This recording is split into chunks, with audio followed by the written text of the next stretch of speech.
A pin, he must be found to need supervision or treatment. Right. And what is it with JD? Supervision, treatment, confinement. 3. The court on its own motion may substitute a blank petition for a PINS petition. Neglect. 4. A PINS proceeding is originated in the county where the acts occurred. Where am I? 5. Which of the following cannot originate a PINS proceeding? Police officer, peace officer pursuant to special duties, victim of the PINS, a witness, a friend, a duly authorized agency, or the presentment agency when substituting a PINS for a JD. So I feel like I'm cheating because I just did this like 3 hours ago, but it's a friend. Yes. Okay.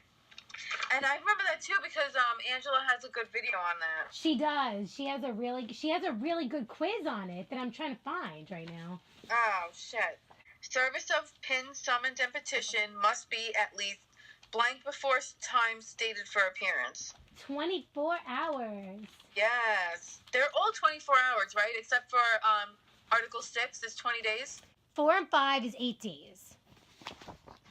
What? 4 and 5 is 8 days. 6 is 20 days. And everything else is 24 hours. Oh, fuck. I had 24 hours for everything on my sheet here. All right. Okay, so 4 and 5 is 8 days. Yes. Okay, for the petition. For the service of the petition, yep. Okay. All right. 7. At a fact-finding, PINS hearing evidence must be... Fact-finding is competent, material, relevant. Yes.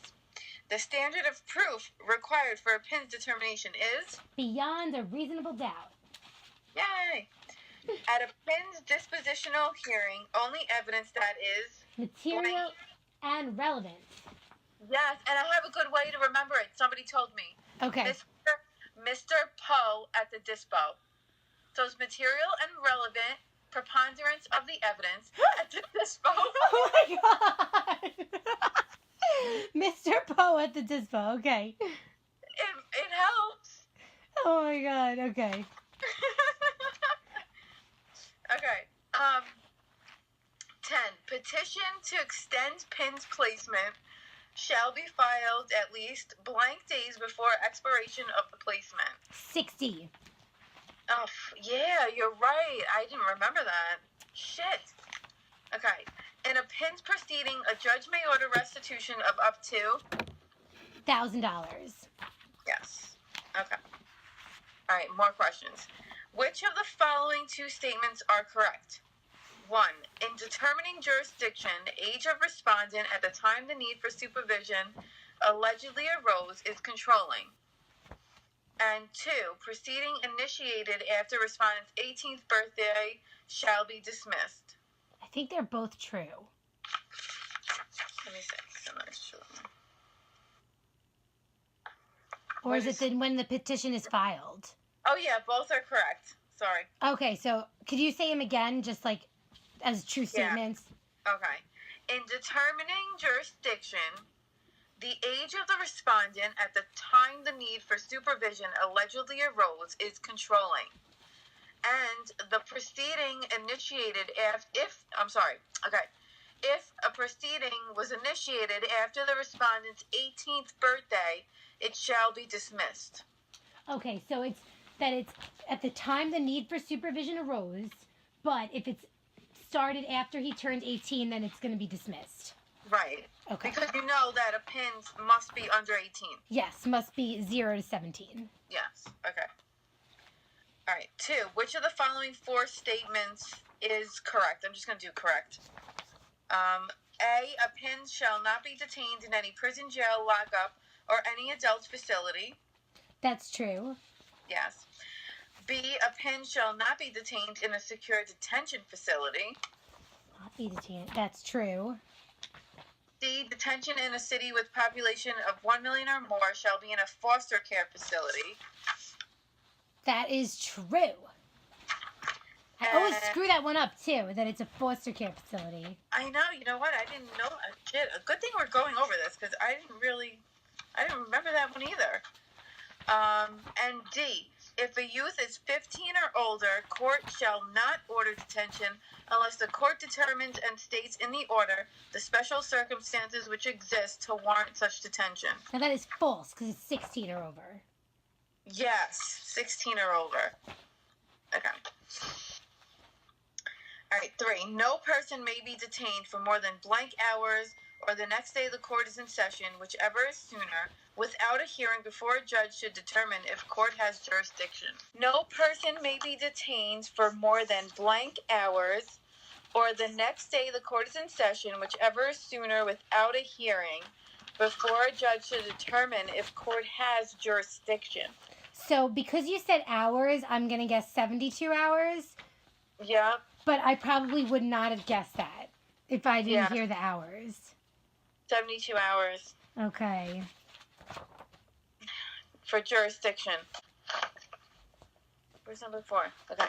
Which of the following statements is true? A. At fact-finding hearing, only material, relevant, and competent evidence may be admitted. Yes, true. Determination must be based on proof beyond a reasonable doubt. Also true. At dispositional hearing, only material and relevant evidence may be admitted. True. Adjudication at the end of a dispositional hearing must be based on proof beyond a reasonable doubt. False. Yes, it is. What is it? I think it's preponderance. Yes, preponderance of the evidence. Okay. 5. Placement may be for a period of blank months, and court can extend for an additional blank. God, is it 12 months? I don't remember. I have to check the answer. Yes, 12 months. Fuck. I gotta go over this. Ugh. Okay. 12 months, and it can be extended for an additional... 12 months, probably. Yeah, They love 12 months. It says year, but I don't know if it's supposed to be 12 months. Okay. Next, 6. Petition to extend placement shall be filed at least 60 days before expiration of period of placement. A court can extend placement for up to 1 year. Pending a final determination on the petition to extend placement, court may temporarily extend placement for a period not exceeding 45 days. What the hell? Oh, I have no idea. Wait, hold on. There's more. All right.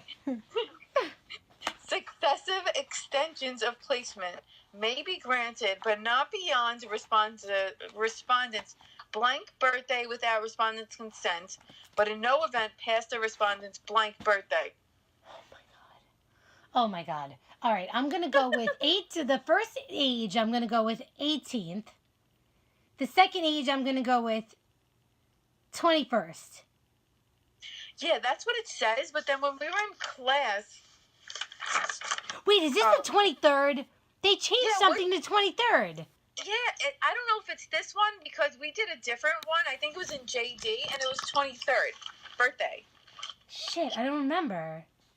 But I know that there's one that's a 23rd. I think it's JD. I gotta look. I'm gonna look in my now. But if it was just the JD, then this one would be different than that one. Does that make sense?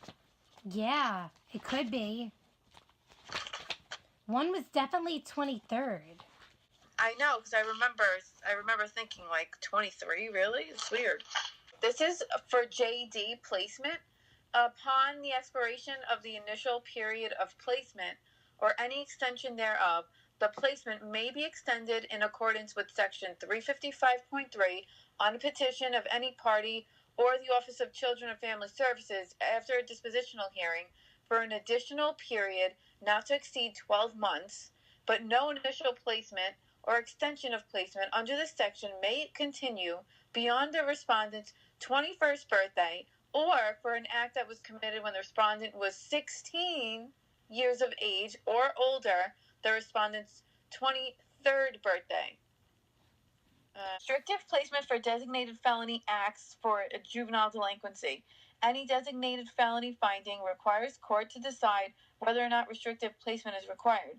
Where the order is for restrictive placement in the case of a youth found to have committed a designated Class A felony act, the placement with the Office of Children and Family Services for an initial period of 5 years, initially confined in a secure facility for not less than 12 months nor more than 18 months, and then placed in a residential facility for 12 months. Placement can be extended for 12 months on a petition of any party, Office of Children and Family Services, or a social service district. If it's not a designated Class A felony, the initial period would be of 3 years, initially 6 to 12 months in a secure facility. No placement can be extended beyond the respondent's 21st birthday, or if they're 16 or older, it's their 23rd birthday. This is a fill in the blank. It's to provide a due process of law for considering a claim that a person is in need of supervision and for devising an appropriate blank for any person adjudged in need of supervision. Oh my God, an appropriate order of disposition. Oh my God, I don't even know anything like that.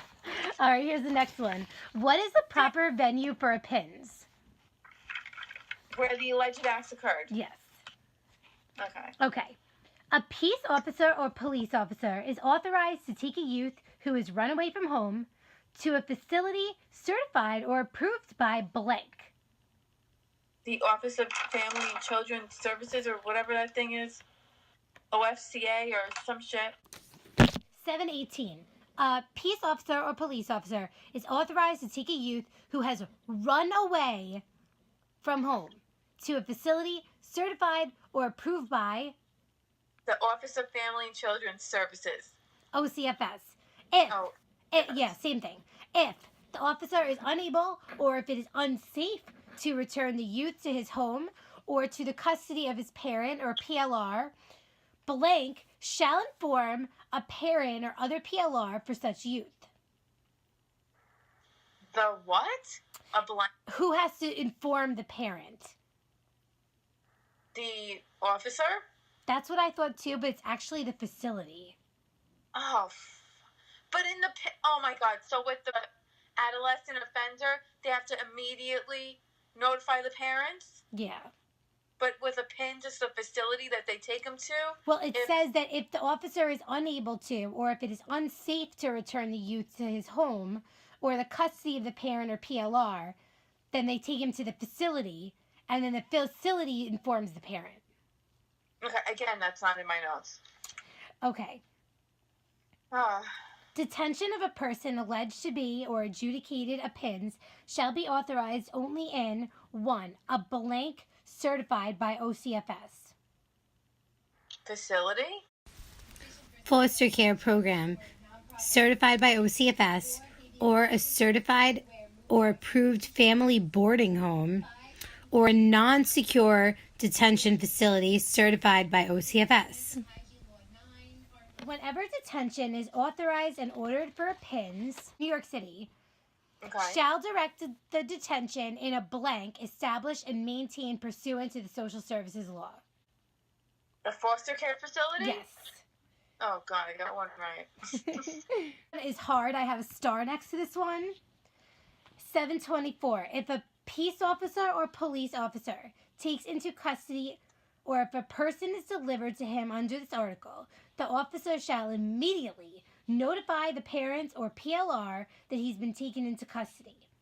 After making every reasonable effort to give notice, the officer shall A. Release the youth to the custody of his parents or PLR upon a blank without security that the person will produce the youth before the lead agency designated in that county at a time and place specified in writing. And I'll give you a hint. The answer is not a family court appearance ticket. Oh, shit. That's what I was going to say. That's what I guess every time, too. Upon a summons? A written promise. A written promise? Where is that? 724. None of this stuff that you have, I'm like seeing anywhere. Oh, no, wait, I do see it. I have immediately, okay. I have police or peace officer receiving a PINS under section 723 shall A. immediately notify the parent or person legally responsible or person with whom PINS is domiciled and 1. Release the youth to their custody upon the written promise without security that they will produce the youth as a designated agency, or 2. Take the youth to a lead agency in a county or designated facility for questioning or home on parents' consent, or D. Reasonable period of time for questioning is affected by the child's age and presence or absence of parents. So I'm going to read it. All right, so we already got the written promise of the person to whose custody the youth is released that he will produce the youth before the lead agency designated in that county at a time and place specified in writing, or forthwith and with all reasonable speed take the youth directly without first taking him to the police station house to the blank in the county in which the act occasioning the taking into custody was allegedly done, unless the officer determines that it is necessary to question the youth. Do you want to do the first blank? Yeah, family court? I thought it was the designated lead agency. It's not family court? I don't think he could take the family court until he tried to exercise all these other options. Oh my god. Because I think you just read it. Can we start it over again? Yeah. Okay. All right, so do you have a subdivision B there of 724? I do. And does it say forthwith and with all reasonable speed? No. Okay. How does it start? It just says, B1, release the youth to their custody upon the written promise without security that they will produce the youth at a designated agency. Or 2, take the youth to a lead agency in the county or designated facility for questioning or home on parents' consent. So it says subdivision A, after making the reasonable effort to give notice, and it's every reasonable effort to give notice, the officer shall A. Release the youth to the custody of the parents or PLR upon a written promise without security that the person will produce the youth before the lead agency designated in that county at a time and place specified in writing. Or B. Forthwith and with all reasonable speed take the youth directly and without first taking the person to the police house to the designated lead agency located in the county in which the act occasioning the taking into custody was allegedly done, unless the officer determines that it's necessary to question the youth, in which case he may either take the youth to a facility designated by the fucking chief administrator as a suitable place for questioning of youth, or upon the consent of the parent or PLR to the youth's residence and question him there for a reasonable period of time. What is reasonable is based upon the youth's age, etc. Okay. Then it goes into... Yes, but mine says in sub B that you take the youth to the family court in the county of the act. No. So what's right? That's not right? No. You can't take the person to the family court until if I'm the officer, I have to try to do all these other things before I could take him to the family court. I got to try to take him home to his parents, release him to his parents with a written promise. Then I got to try to take him to the designated lead agency.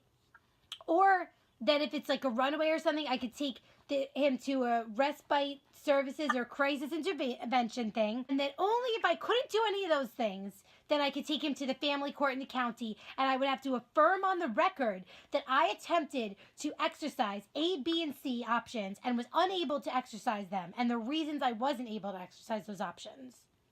Okay.